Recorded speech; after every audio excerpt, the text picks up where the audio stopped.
I'm very pleased to introduce Russia's envoy to the United Nations, Vitaly Churkin. Ambassador Churkin, thank you very much for making yourself available for this interview. Thank you. Let me begin with Iran. Russia is about to sit down yet again for talks with 5 other world powers on Iran's nuclear program. The negotiations are due at the end of February. The U.S. Vice President Joe Biden said that the U.S. was ready for direct negotiations with Iran. Do you see it as a breakthrough, as a serious push for diplomacy on the part of Washington? Well, hopefully, and of course we are looking forward to the resumption of the talks of the 6 with Iran in Astana in late February. And we have always welcomed the possibility of direct contacts between the United States and Iran. Unfortunately, over the years there has been some back and forth. Some positive statements on one side were met by negative statements on the other side. This time I understand there has been a strong negative statement from high level from Tehran, which was saying that those talks were impossible. The Iranians are notoriously difficult negotiators, and of course the subject matter is very complex. So on each particular issue there are always very difficult discussions, and it is quite a challenge to make headway. But we believe that there has been some headway on the substance of those discussions, and we hope that there is a good point from which the negotiators can proceed with making some progress. Just speaking more generally, when talking about progress in relations with Russia, I heard many times the administration officials, members of the Obama administration, say, well, we got Russia, quote-unquote, on board to put more pressure on Iran.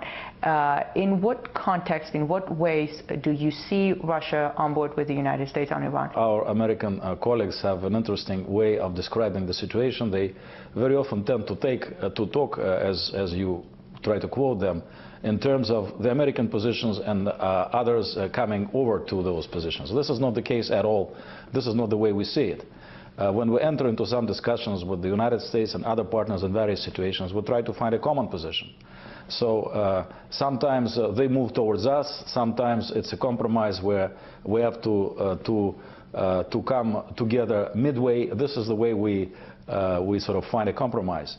We are prepared to continue working together within the format of the 6, even though we make no secret of the fact that we think that some of the things which are being done by some members of the 6 are counterproductive, because in addition to Security Council sanctions, they piled up all sorts of unilateral sanctions which we believe are not necessary and needed as a matter of principle, because once we agree to work together, once we develop a certain system based on Security Council resolutions, to add anything on top of that is sort of the wrong thing to do. And in our view, this is creating some humanitarian problems in Iran which should not be there.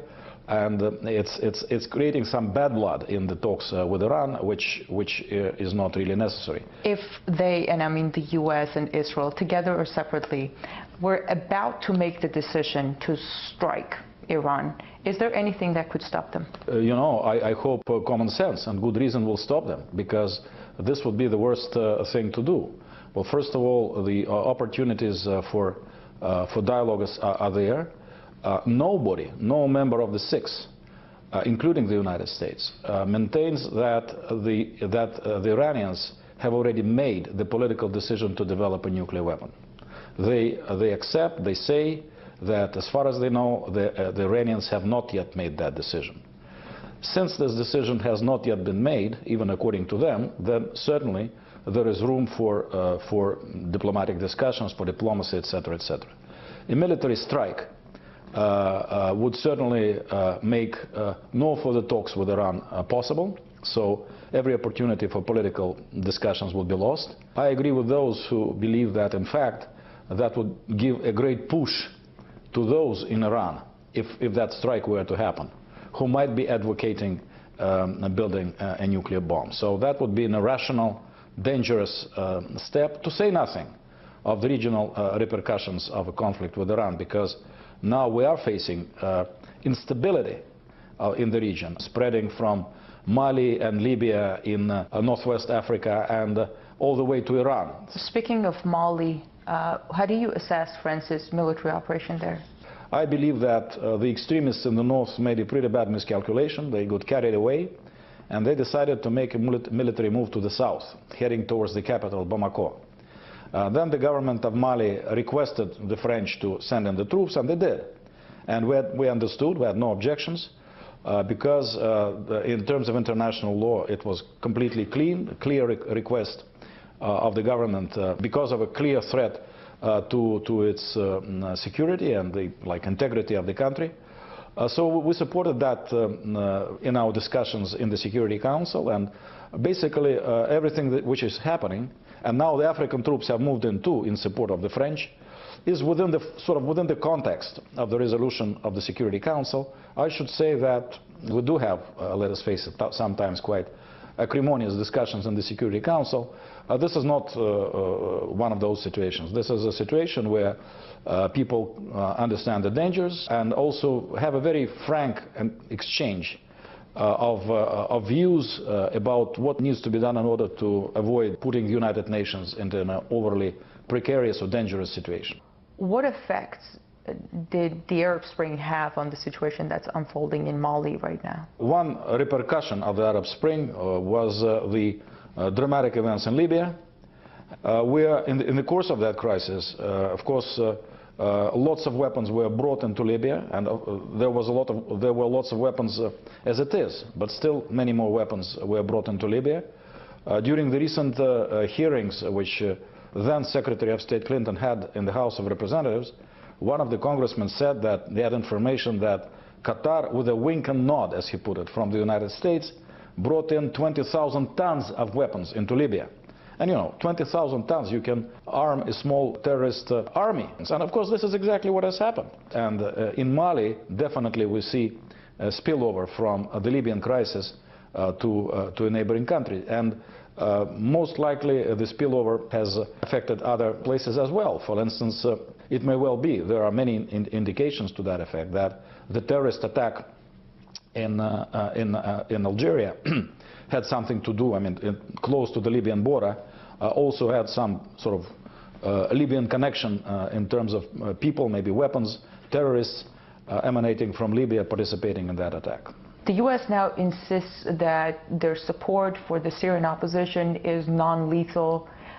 Could it be that the allies of the United States are supporting, are providing weapons at the wink and nod of the United States? Well, this is definitely the case. I mean, the United States chose to stay clean of the bad guys.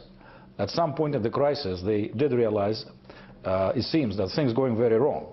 You know, that various terrorist groups were coming in, that the radical Islamists were active there. So they were beginning to realize, maybe before some of our other Western colleagues, that things were making a very dangerous turn, and that the original scenario they had in mind, that it would take just a couple of months to topple the Assad regime and then sort of democracy will triumph, was completely unrealistic and had nothing to do with the actual situation on the ground.